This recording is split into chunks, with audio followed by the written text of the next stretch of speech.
Welcome to Gotcha Racing 18 does a random video not about racing. I'm your host, Gotcha Racing 18. For today's random video, we'll be talking about the US-owned Hispanic island, Puerto Rico. My main objective of the video is to teach you guys about the product, practice, and perspective of Puerto Rico. My secondary objective is to type out Puerto Rico enough times I can properly spell Puerto Rico without looking, which I was able to do. And maybe get an A for effort in my Spanish class. All of the sources will be linked in the description down below as well as the pinned comment. Let's dive into it.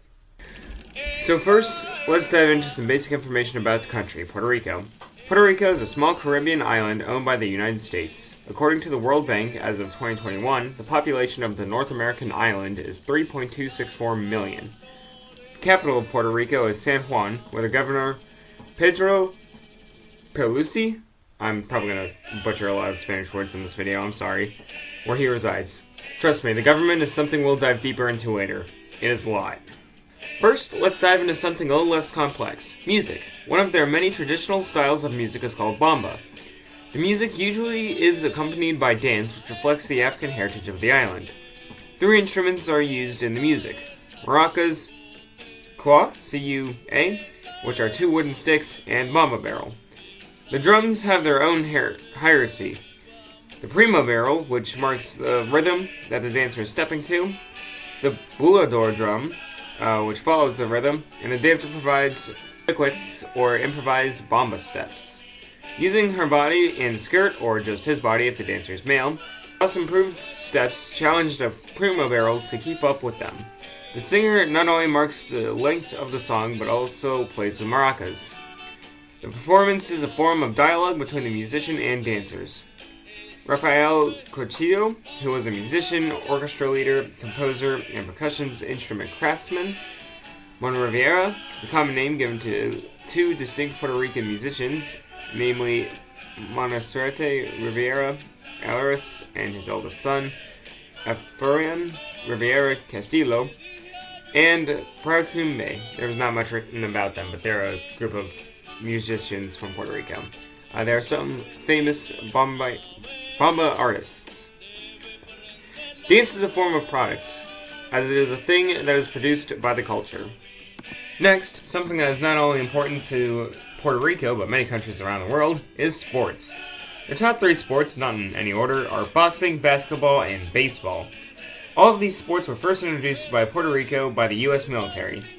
I'll be talking about some of the Hall of Famers in each sport, and obviously each one of these Hall of Famers deserves a video of their own. In fact, I wish I had more time to research these Hall of Famers beyond a few quick Google searches. But due to time restraints, I'll have to give you a brief rundown on each. If you'd like to know more, links are yet again provided in the description down below, along with the pinned comment. Boxing became a beloved sport in Puerto Rico after radio broadcasts of fights from their northern neighbors brought an interest to them.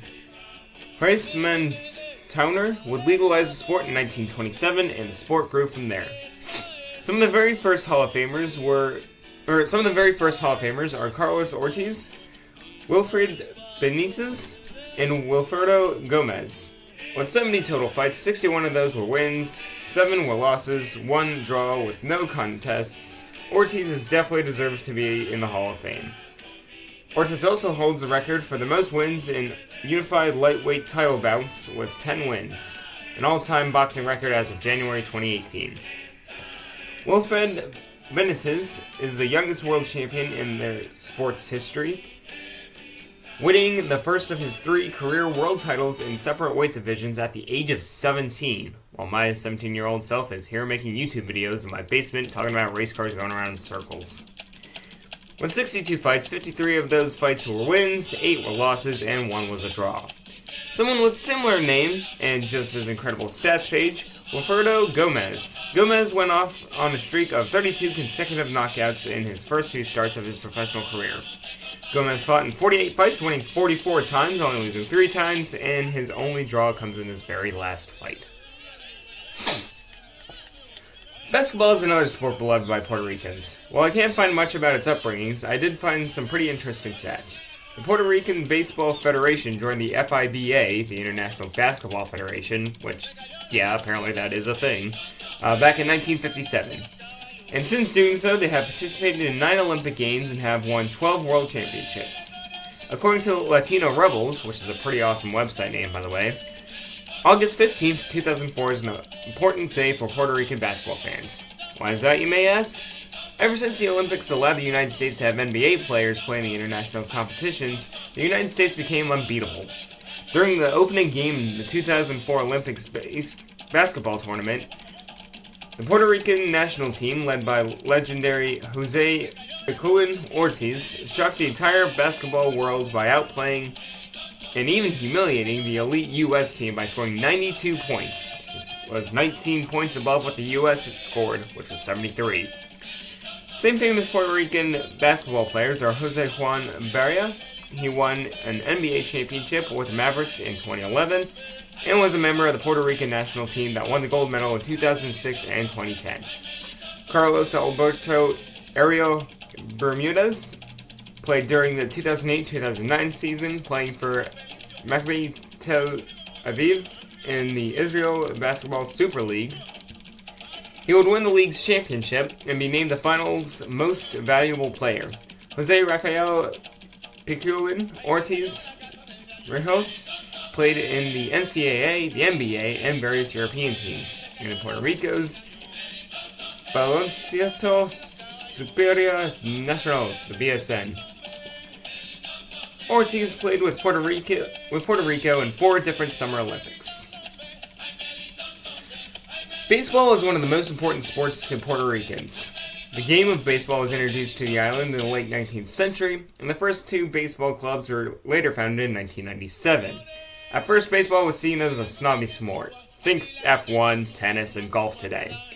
But when local Puerto Rican teams began to regularly defeat and embarrass American teams, the sport began to catch on. Seems like the Puerto Ricans have a knack of beating us Americans at our own sport. I just tend to drive over to NASCAR and watch them take the championship rookie year.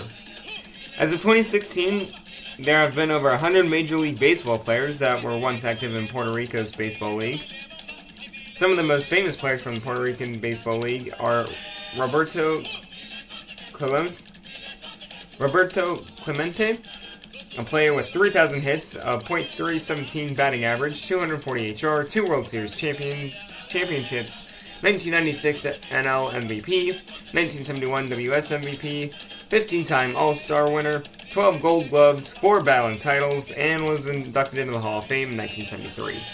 Alberto Alomar, who has a .300 batting average, a 210 HR, 474 stolen bases, 2 World Series championships, 12 All-Star wins, 1998 ASG MVP, 10 Gold Gloves, 4 Silver Sluggers, Hall of Fame back in 2011, and Ivan Rodriguez, who has 2,844 hits, a .296 batting average, 311 HR, 46% caught stealing, 9-time league leader, 2003 World Series champion, 1999 AL MVP, 14-time All-Star, 13 Gold Glove, and 7 Silver Sluggers, along with the Hall of Fame in 2017. What a packed stats page he has. Sports are a form of product, as it is a thing that is produced by the culture. Puerto Rico has a lot of American holidays, but they have a few of their own as well. One is on April 17th. The holiday is known as, I'm going to butcher this, I am very sorry, Conmemoración del Nacional de José D. Diego, which translates to Birthday of José D. Diego.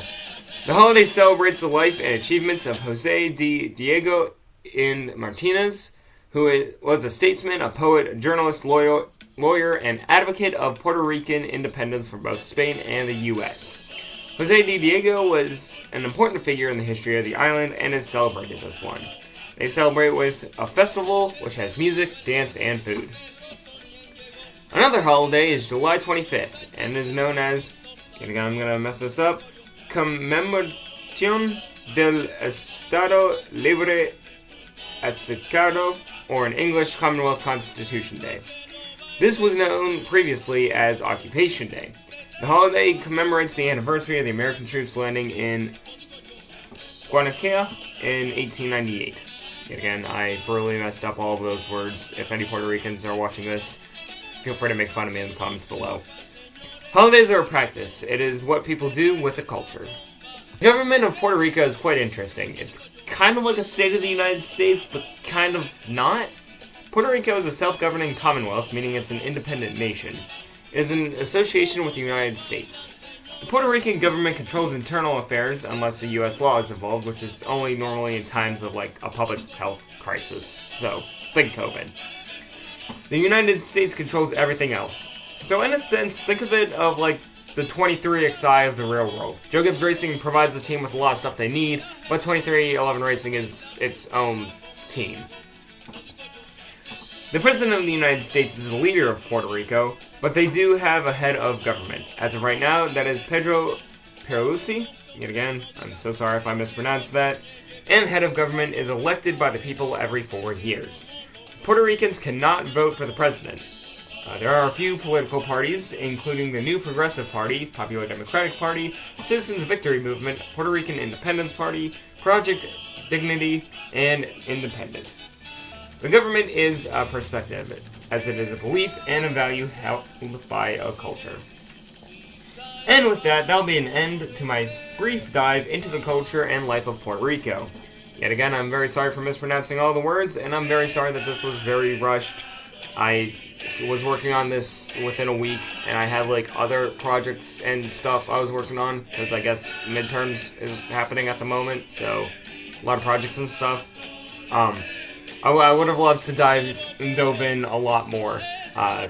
Puerto Rico has quite the culture that I would love to take the time to learn more about if I get the chance to. But as a reminder, all of my sources are down in the description down below. Thank you guys so much for watching. I'll see y'all later.